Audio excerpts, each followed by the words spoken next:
Welcome to Good News Heroes on U-Nite Radio. I'm Seth. Last time on Good News Heroes, William Wilberforce decided to run for Parliament. Will he win? Let's tune in with Piper and Logan to find out.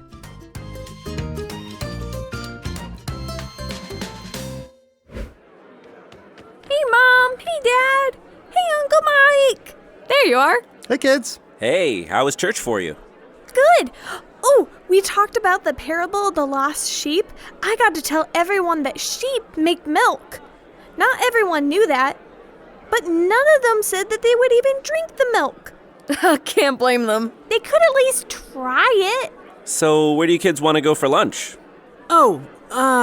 Actually, Piper and I have stuff. Stuff. Yeah, and Uncle Mike needs to give us a ride. I do? Oh, yeah, I totally said I would do that. Am I missing something? You're taking Mom on a lunch date? That's so sweet of you, Dad. And Uncle Mike, you're so nice for offering to babysit us. You two have fun. Well, it has been a while since we went out to lunch, just the two of us. Ooh, Andre, we can finally go to that new Indian restaurant. That's a great idea. All right, you three. Go have fun with your stuff. Thanks, bye. Bye.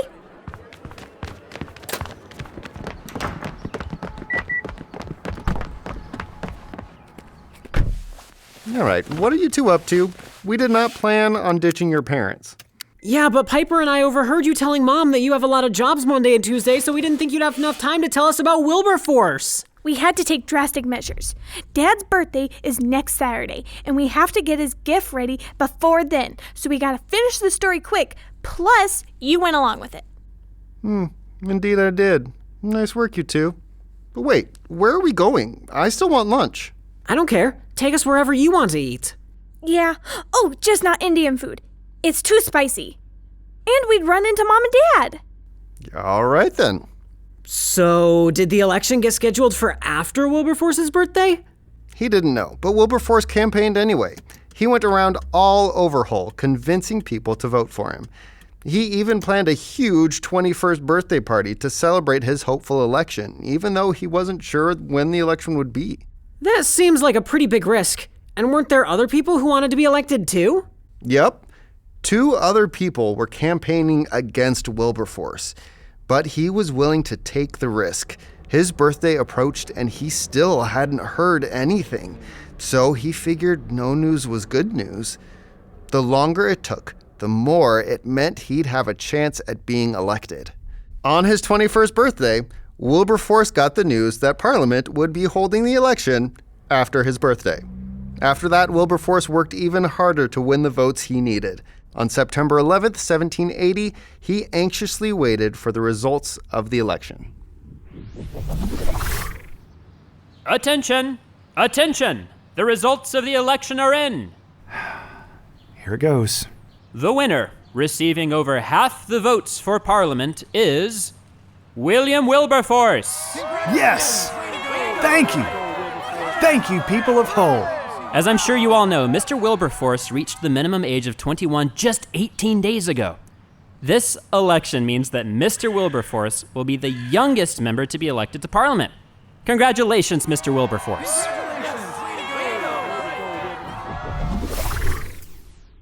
Wow, that's awesome. But what about his friend, William Pitt? He lost, badly. He came in last out of the 5 other candidates for his town of Cambridge. What? But they were supposed to go to Parliament together. That's what Wilberforce had hoped for, but Pitt wouldn't give up. He decided that in the meantime, he would finish his work to become a lawyer and wait until the next election. And he didn't have to wait long. Special circumstances in early January gave him the chance to run again, and this time he won. Both Wilberforce and Pitt did very well in Parliament. They were known as good speakers and good debaters. Their friendship also gave them an advantage. Together, they worked to pass laws that they felt were best for the people. Pitt was especially noticed by all as a leader. Even King George noticed him, and at the time, King George was looking for a new prime minister. In 1783, King George announced that William Pitt would be the next prime minister. Wow. He got super successful super fast. He did. Wilberforce was thrilled that Pitt was chosen. And at 24 years old, Pitt was the youngest prime minister ever. Even though the two men faced many problems, their partnership made them a force to be reckoned with. But in the fall of 1784, Wilberforce received some troubling news. Come in. Good day, Prime Minister. William. You can just call me William. Oh, thanks. William. Unfortunately, I'm here because of some bad news. Oh dear, what is it? I received a letter from my mother saying that my sister Sally is unwell. My cousins Mary and Bessie are also very sick. My mother is wondering if I could take them to somewhere else in Europe where the weather is better in the winter. She thinks they'll be able to get well there. I must leave at once. Of course, please, go. Take care of your family. Thank you. But I also need someone to accompany me there to help take care of them. I know you would come if you weren't so busy, but I must leave to find someone who would be willing to go with us on such short notice. Absolutely. Oh, many of our friends are attending the horse races in Scarborough today. Maybe you'll find someone there. Great idea. Thank you. I'll send you an address to write to me if you need me. I'm sorry, Mr. Wilberforce, but I already have plans with my family for the Christmas holiday. I hope you can find someone else. I understand. Thank you anyway. Oh dear, I've asked everyone I know here. I guess I could care for Sally and my cousins by myself, but it would be nice to have another friend to come with us. William! William Wilberforce! Is that you? Mr. Milner? My goodness, boy! You have become a man. I haven't seen you since you were my student at my school in Hull. How old were you then? I must have been 9 or 10 years old. And now look at you, Hull's esteemed Parliament member. I knew you would go on to do great things, even when you were a young boy. How have you been? Good. Very good. Well, we must find some time to catch up. What are you doing for the Christmas season? Oh, nothing right now. Mr. Milner. Oh, please, you're not a child anymore. Call me Isaac. Isaac. Would you like to accompany my family and me as we travel through Europe? My sister and cousins are in need of a change of the weather, and I could use a friend to go with me. I'd be glad to go. Wonderful! We'll set sail in just a few days.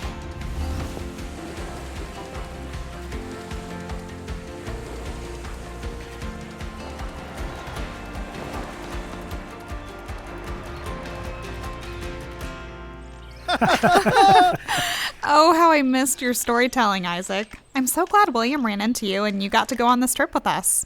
Me too, Sally. You know, I tried to get in contact with you again after William returned home from your aunt and uncle. But your mother never got back to me. Oh, well, unfortunately, our mother was avoiding you. She never did let me return to your school, even though I desperately wanted to. Mother said that Isaac had gone crazy with ridiculous religious ideas, like Aunt Hannah and Uncle William. Well, that explains it. Well, she wasn't wrong. I did. And even if people find me crazy, I am closer to God and happier for it. Oh, please. Religion only leads to foolishness and ruin. I haven't thought about God since I was a child, and I've been just fine. William, a messenger came by with a letter for you. It's from the Prime Minister. I'd better open it now. Oh dear, I must leave at once. What's wrong? The Prime Minister is introducing a very important law. There's going to be a debate between the members about it. He needs me to come and help convince them to pass the law. I'm sorry, but I must go. It's all right, William. Go. Bessie, Mary, and I will be fine. Would you like some company on your trip? Sally, Bessie, will you ladies be all right? Oh yes, we're all feeling better, and we have our servants to help if we need it. Please go. Wonderful. Isaac, let's go grab our things. I'll get a carriage ready.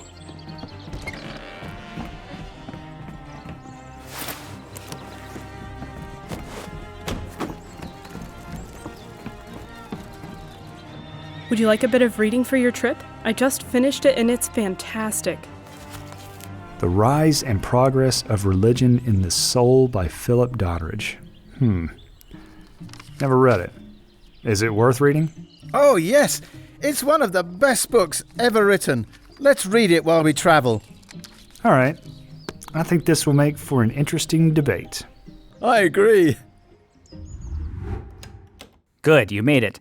Let's talk through this new law I'm proposing. It's about some new rules that will make elections better. It'll move around some parliament seats from rotten and pocket boroughs, which means even more seats can be moved around to more important cities. William? Mr. Wilberforce. Huh? What city is rotten? No, rotten and pocket boroughs. William, what's going on? We've talked about a law like this for a long time, but you're not listening. You look upset. Sorry, I'm a bit distracted. What happened on your trip? Is Sally okay? Sally's doing well. It's what happened on the way back that's troubling me, but I'm sorry. We're here to talk about the law. No, tell me what's going on. We can talk about the law later. I've never seen you this distracted. What's on your mind? On the way back, I read a book that was given to me by my cousin. It talked about how religion is good for people, specifically Christianity. I've never known you to have an interest in Christianity. What changed?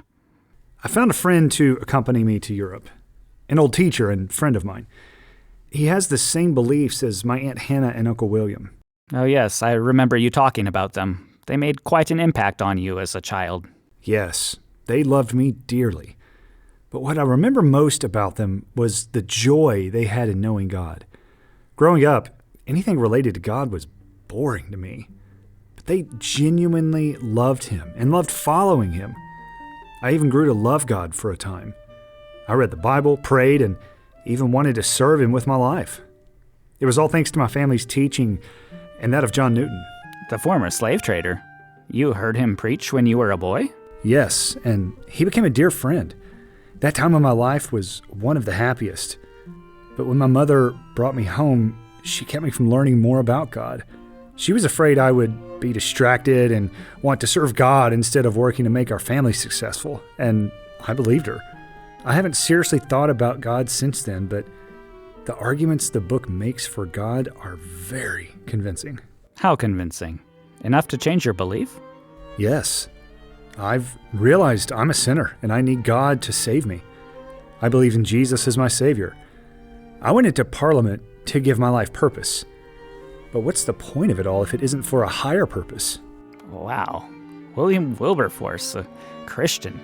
I never thought I'd see this day. Wait, is this what's making you so upset? Yes. My aunt, uncle, and teacher all showed so much joy in knowing God. But all it's brought me is anxiety.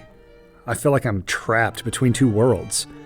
That childhood desire to serve God is back, but I don't know what to do with it. Should I stay in Parliament? Should I quit and find a job where I can serve God? I don't know. I've thought about it night after night, but I can't find an answer. I don't know what to do. I don't want to disappoint you by quitting, and I don't even know how I could serve God, but I can't shake this feeling. I'm sorry. My anxiety is already interfering with your work.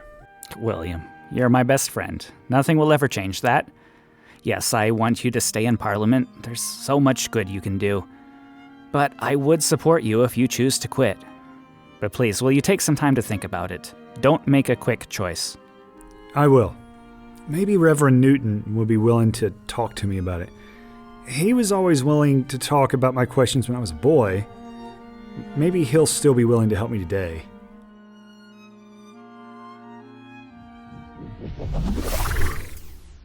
So, Wilberforce wrote an urgent letter to John Newton asking to talk. Oh, we already know this part. John Newton convinced him to stay in Parliament because God could use him to stop the slave trade. And Wilberforce hated the slave trade, so he agreed to fight to stop it. So, what happened after that? If I remember right, stopping the slave trade didn't free the slaves. Surely Wilberforce cares about freeing them too. So what happened after that? You're not going to get the answer that easily. Well, why not? You basically got another part of the story when we talked about John Newton, and I'm hungry, and I can't tell stories for too long on an empty stomach. here we are. Ooh, everything chickens! All right. I can wait as long as I have some chicken nuggets. What's next for William Wilberforce? Tune in next time to Good News Heroes to find out.